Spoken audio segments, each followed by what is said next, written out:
Bismillahirrahmanirrahim. Assalamualaikum warahmatullahi wabarakatuh.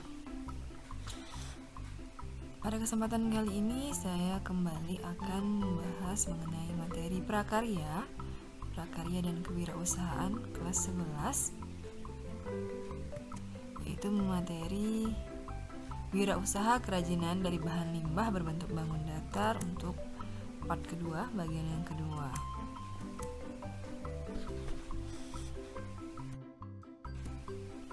Sistem produksi usaha kerajinan dari bahan limbah berbentuk bangun datar.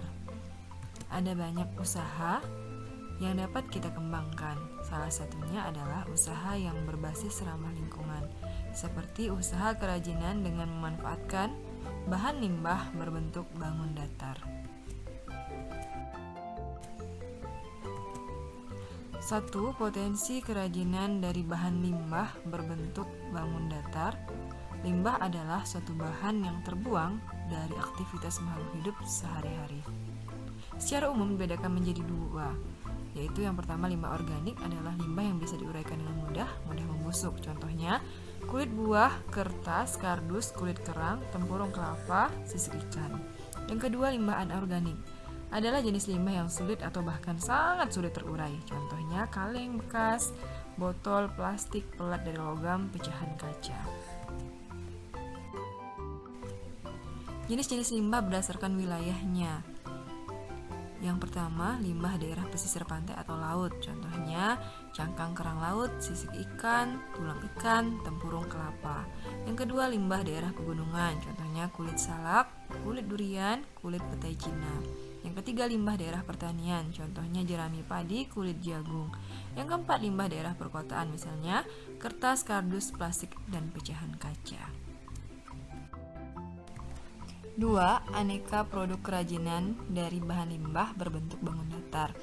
Beberapa produk kerajinan yang dapat kita buat dari limbah berbentuk bangun datar. Yang pertama, kerajinan dari limbah kain perca. Contohnya tas, dompet, sendal, boneka, kain, dan sebagainya. 2. Kerajinan dari limbah kaca seperti lukisan kaca, hiasan dinding, dan sebagainya. 3. Kerajinan dari limbah plastik seperti bunga hias, tas, keranjang belanjaan, dan sebagainya. Yang keempat, kerajinan dari limbah kertas seperti kap lampu, vas bunga, tempat tisu, tatakan gelas, keranjang buah, tempat pensil, hiasan dinding, bingkai foto, dan sebagainya. Yang kelima, kerajinan dari limbah kardus bekas seperti kap lampu, celengan, tempat tisu, hiasan dinding, dan sebagainya. Yang keenam, kerajinan dari limbah sisik ikan seperti bunga, anting-anting, bros, jepitan rambut, kalung, cincin, gelang, dan sebagainya. Yang ketujuh, kerajinan dari limbah jerami seperti sendal, hiasan dinding, bingkai foto, dan sebagainya.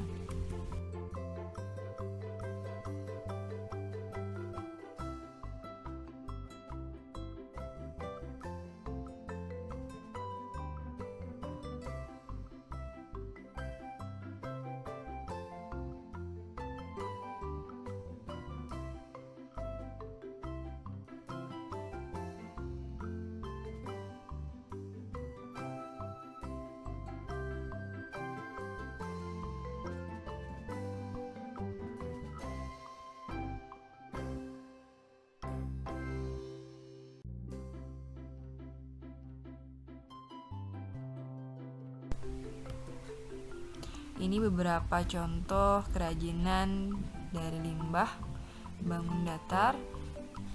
Yang pertama, kesat kaki atau alas kaki, dari limbah kain perca, kemudian sendal dari jerami padi atau dari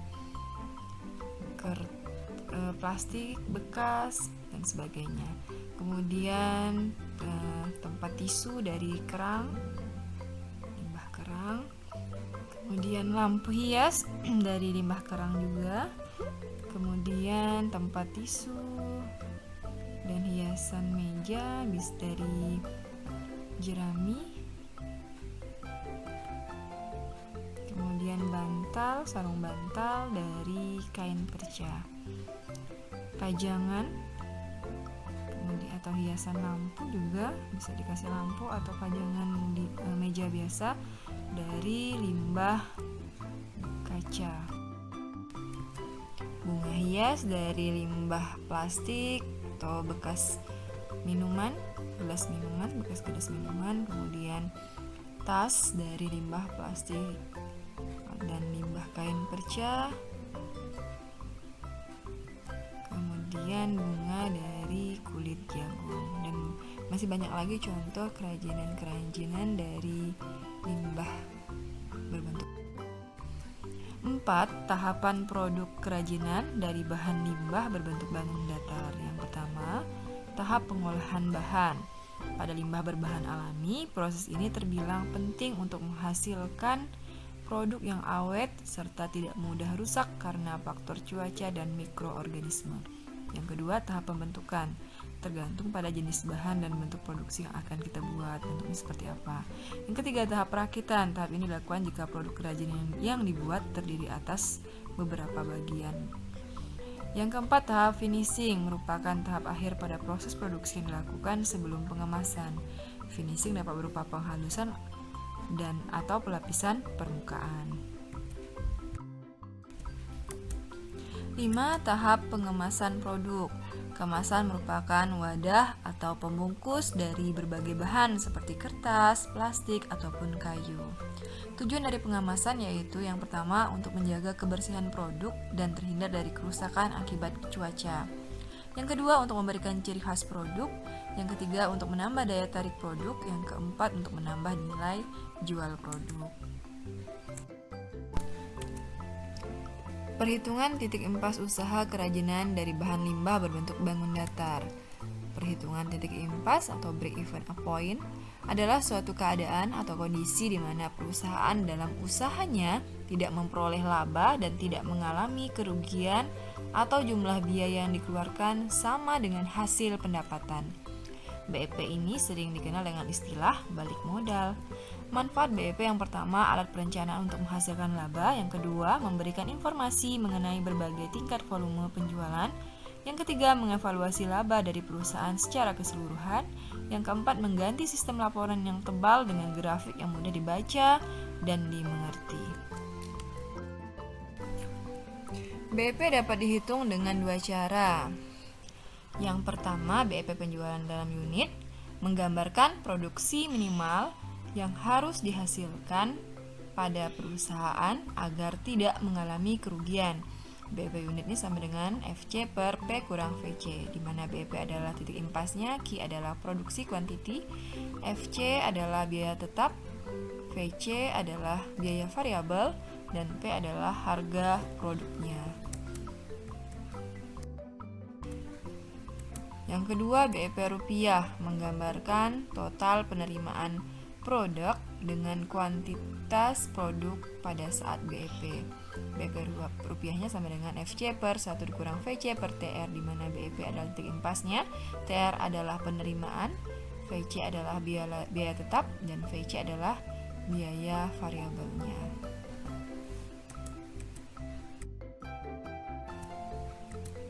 Contoh soal. Andi mengembangkan usaha kerajinan dengan memproduksi taplak meja dari kain perca. Modal awal yang diperlukan hingga usaha siap berjalan adalah 3.500.000. Ongkos produksi yang diperlukan untuk setiap satu potong taplak meja adalah Rp12.500, termasuk untuk membeli bahan kain perca, benang sulam, aksesoris, dan sebagainya. Jika taplak meja tersebut dijual dengan harga Rp25.000 per buah per lembar, maka tentukan yang pertama tingkat produksi yang harus dilakukan Andi agar BEP dapat tercapai. Yang kedua, lama waktu yang diperlukan untuk mencapai BEP dengan asumsi dalam satu hari Andi mampu membuat 7 potong taplak meja.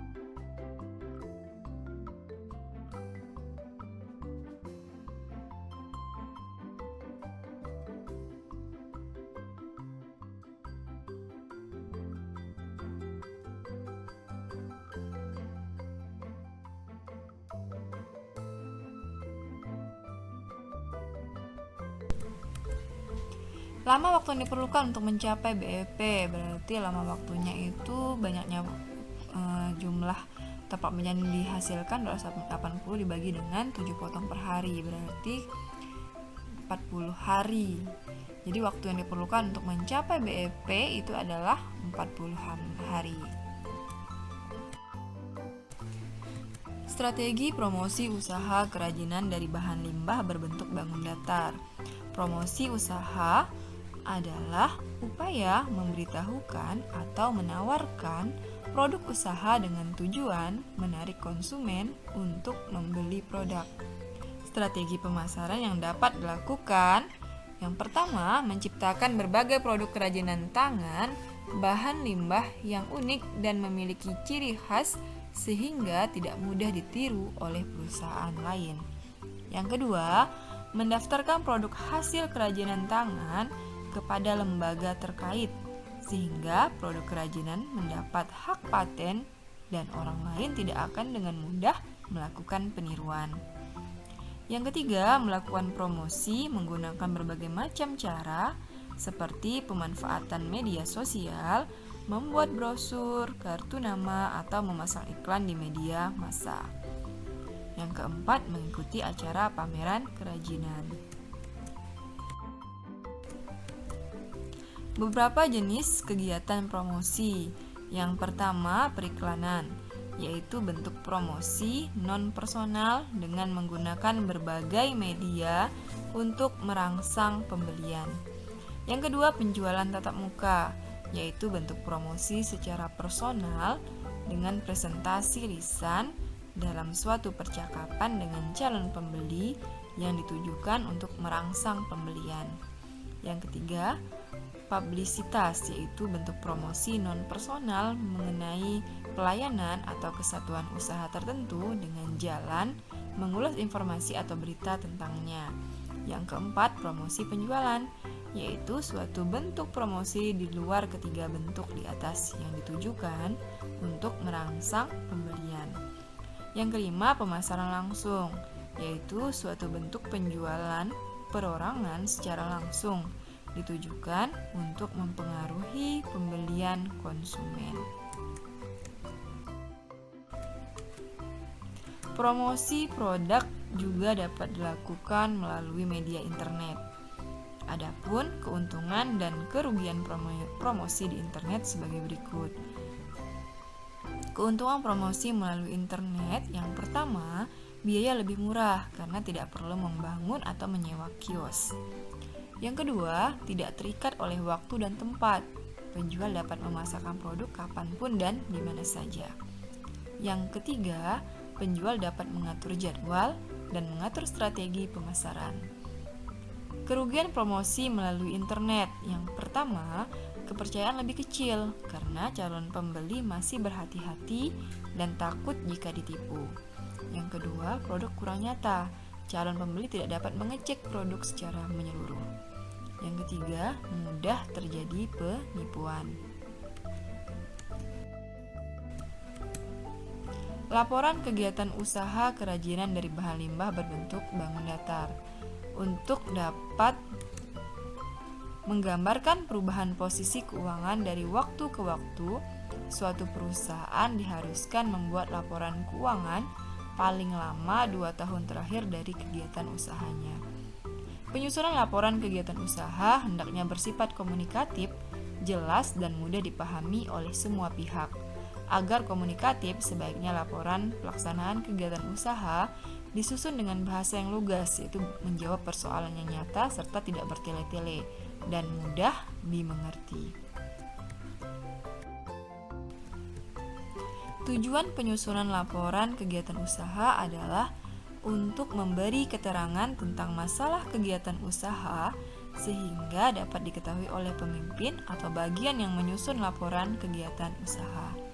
Hal-hal yang perlu dianalisis dalam pelaksanaan kegiatan usaha: yang pertama, bidang kegiatan usaha; yang kedua, rugi atau laba; yang ketiga, bidang keuangan; yang keempat, bidang permodalan; yang kelima, bidang administrasi dan pembukuan; yang keenam, bidang ketenaga kerjaan; yang ketujuh, bidang pemasaran; dan kedelapan, bidang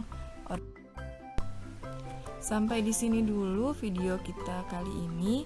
Jika masih ada yang belum dipahami atau ada pertanyaan, silahkan dimasukkan di kolom komentar.